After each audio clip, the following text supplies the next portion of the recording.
दोस्तों, यदि आप इलेक्ट्रीशियन हो या फिर इलेक्ट्रिकल इंजीनियर हो और यदि आप इलेक्ट्रिकल इंटरव्यू देने जा रहे हो, तो ये वीडियो आपके लिए बहुत ही महत्वपूर्ण होने वाली है। क्योंकि इस वीडियो के माध्यम से मैं आपको 5 ऐसे क्वेश्चन बताने वाला हूँ जो कि इलेक्ट्रीशियन से लगभग लगभग हर एक इंटरव्यू में पूछा जाता है। तो चलिए दोस्तों, वीडियो को स्टार्ट करते हैं। तो यहाँ पर सबसे पहला क्वेश्चन ये पूछा गया है, आपके कंपनी में कौन सा ट्रांसफार्मर यूज़ किया जाता है। जैसे कि आपको मालूम है दोस्तों, कोई भी कंपनी होती है, उस कंपनी में जो पावर सप्लाई आता है, उस पावर सप्लाई को ले जाके हम सबसे पहले एक ट्रांसफार्मर के साथ में कनेक्ट करते हैं। अब यहाँ पे क्वेश्चन यही पूछा जा रहा है कि आपके कंपनी में कौन से टाइप का ट्रांसफार्मर इस्तेमाल किया गया है। तो दोस्तों, जैसे कि आपको मालूम है, जो हमारा ट्रांसफार्मर होता है, ट्रांसफार्मर हमारा 2 टाइप के होते हैं, स्टेप अप ट्रांसफार्मर और दूसरा होता है स्टेप डाउन ट्रांसफार्मर। इसके अलावा एक और टाइप का ट्रांसफार्मर इस्तेमाल किया जाता है जिसको हम कहते हैं आइसोलेशन ट्रांसफार्मर। आइसोलेशन ट्रांसफार्मर का इस्तेमाल हम केवल आइसोलेशन के लिए करते हैं, उसके बारे में हम कभी और डिस्कस कर लेंगे। फिलहाल के टाइम पे हम फोकस करते हैं स्टेप अप ट्रांसफार्मर और स्टेप डाउन ट्रांसफार्मर पे। इसको समझ लेते हैं, उसके बाद मैं आपको इसका आंसर बता दूंगा। देखिए दोस्तों, यदि आपका ट्रांसफार्मर वोल्टेज को बढ़ाता है यानी कि इंक्रीज करता है, तो उसको हम कहेंगे स्टेप अप ट्रांसफार्मर। अगर आप इसको थ्योरिकली बोलोगे तो आप यहाँ पे ये कह सकते हो, a transformer design to increase the voltage from primary to secondary is called a step up transformer. इसका मतलब ये है कि यदि आपके ट्रांसफार्मर में जो इनकमिंग पावर सप्लाई दिया गया है, वो पावर सप्लाई यदि सेकेंडरी में और भी ज़्यादा हो जाता है, तो उसको हम कहेंगे स्टेप अप ट्रांसफार्मर। इसके बाद यदि आपका ट्रांसफार्मर सेकेंडरी में वोल्टेज को कम कर देता है, तो उसको हम कहेंगे स्टेप डाउन ट्रांसफार्मर। यानी कि यदि आपका जो प्राइमरी साइड है, उस साइड में आपने 33 केवी वोल्ट का पावर सप्लाई कनेक्ट करके रखे हो और सेकेंडरी में आपको 11 केवी का पावर सप्लाई मिल रहा है, तो उसको आप कहोगे स्टेप डाउन ट्रांसफार्मर। ओके, तो जैसे कि आपको मालूम है, इंडस्ट्री में मोस्टली 415 वोल्ट पे वर्क करने वाले इक्विपमेंट इस्तेमाल किया जाता है या फिर 230 वोल्ट पे ऑपरेट होने वाले इक्विपमेंट इस्तेमाल किया जाता है।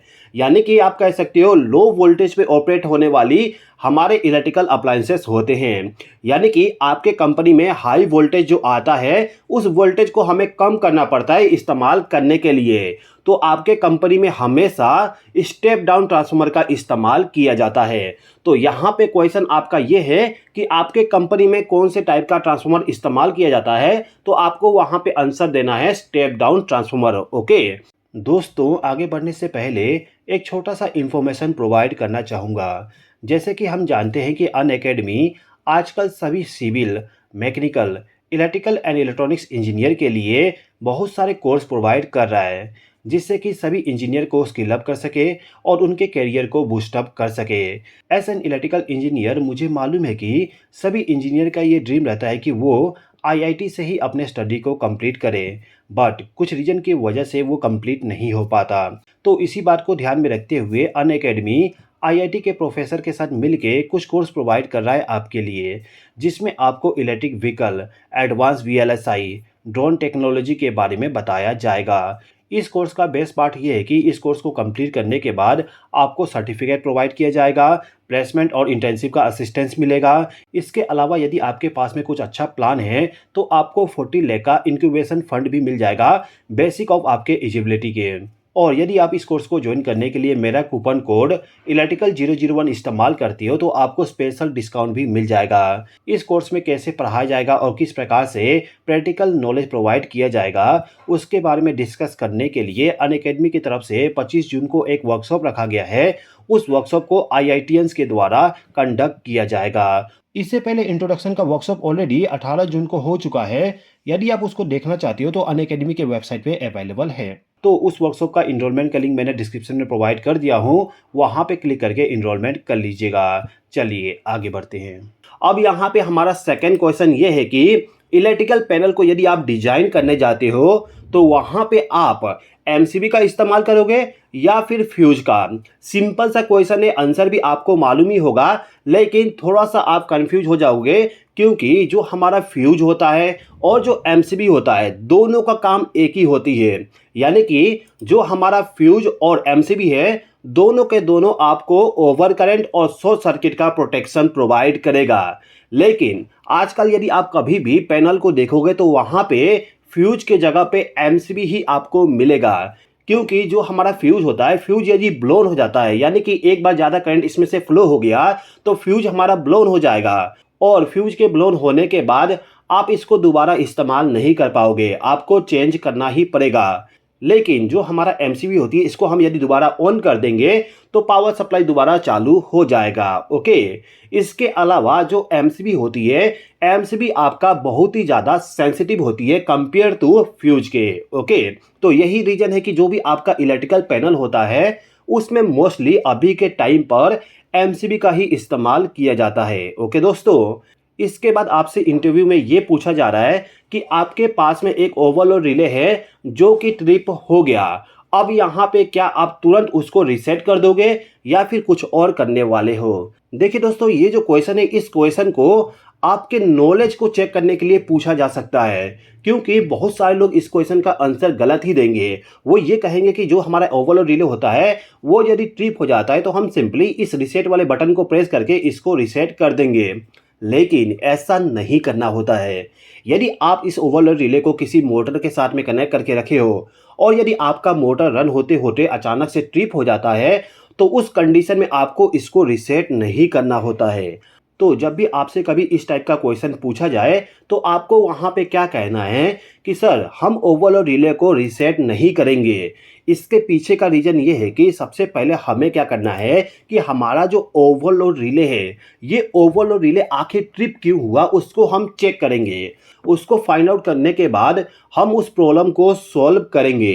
प्रॉब्लम को सॉल्व करने के बाद ही हम इस ओवरलोड रिले को रीसेट करेंगे। तो आपको आंसर यहाँ पे यही देना है कि ओवरलोड रिले को हम तुरंत रीसेट नहीं करते हैं। सबसे पहले प्रॉब्लम को फाइंड आउट करेंगे, उसके बाद उस प्रॉब्लम को सॉल्व करेंगे, उसके बाद में हम ओवरलोड रिले को रीसेट करेंगे। ओके, इसके बाद नेक्स्ट क्वेश्चन आपसे इंटरव्यू में ये पूछा जा रहा है कि आपका जो मोटर होता है उस मोटर के वाइंडिंग को स्टार में और डेल्टा में कनेक्ट करने का क्या रीज़न होता है, आखिर हम ऐसा क्यों कनेक्ट करते हैं। देखिए दोस्तों, ये जो क्वेश्चन है, ये क्वेश्चन आपसे अलग अलग तरीके से पूछा जा सकता है।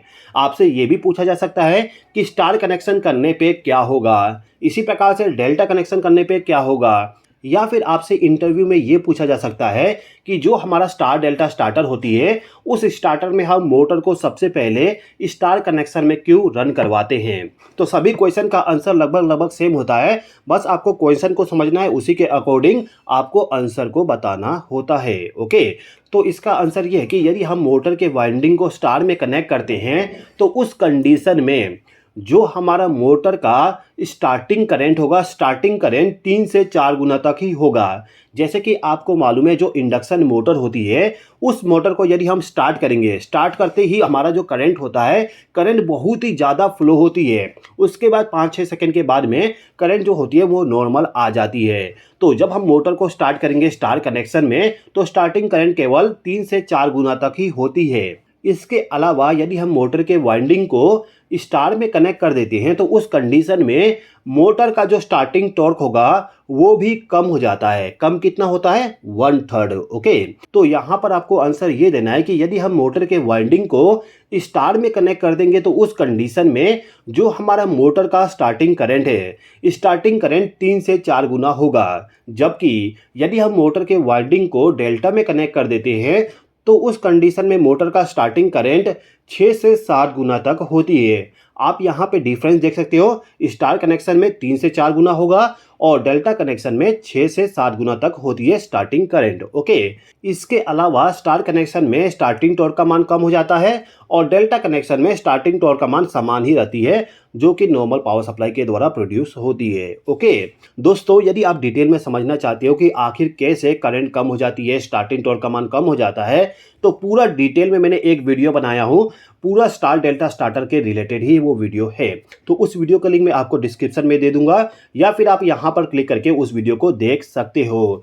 चलिए अब हम अगले क्वेश्चन पे चलते हैं। तो यहाँ पे क्वेश्चन बीएफडी से पूछा गया है, बीएफडी क्यों यूज़ किया जाता है। यदि आपसे ये क्वेश्चन पूछा जाएगा तो आप वहाँ पे सिंपल सा एक आंसर बताओगे, मुझे मालूम है। आप केवल वहाँ पे आंसर ये बोलोगे कि सर हम बीएफडी का इस्तेमाल करते हैं किसी भी मोटर के स्पीड को कंट्रोल करने के लिए। लेकिन यदि आप केवल इतना ही आंसर देते हो तो आपका आंसर तो सही है, लेकिन सामने जो क्वेश्चन पूछ रहा है आपसे उसको आप इम्प्रेस नहीं कर पाओगे। यदि आप उसको इम्प्रेस करना चाहते हो तो आपको वहाँ पे आंसर थोड़ा और बताना है।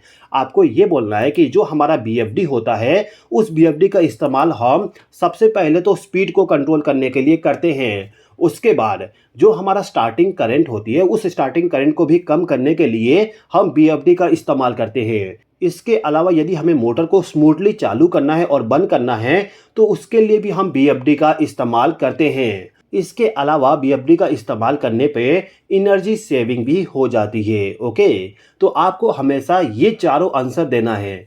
इस प्रकार से आप आंसर दोगे तो इम्प्रेशन आपका अच्छा खासा बनेगा। अच्छा दोस्तों, एक छोटा सा क्वेश्चन आप लोगों के लिए। ये जो बीएफडी है, इस बीएफडी पे आप देख सकते हो यहाँ पे लिखा हुआ है F60। F60 का मतलब क्या है, कमेंट बॉक्स में कमेंट करके बताइए। देखते हैं कितने लोगों को प्रैक्टिकल नॉलेज है। चलिए मैं आपको ऑप्शन भी दे देता हूँ, फ्रीक्वेंसी, वोल्टेज, करंट। इन तीनों में से एक आंसर है, आप बताइए कि कौन सा यहाँ पर वैल्यू शो किया गया है। ओके, तो आई होप कि आपको ये वीडियो पसंद आया होगा। वीडियो पसंद आया हो तो लाइक कर दीजिएगा और चैनल पर नए हो तो सब्सक्राइब कर लीजिएगा। इस वीडियो को देखने के लिए धन्यवाद।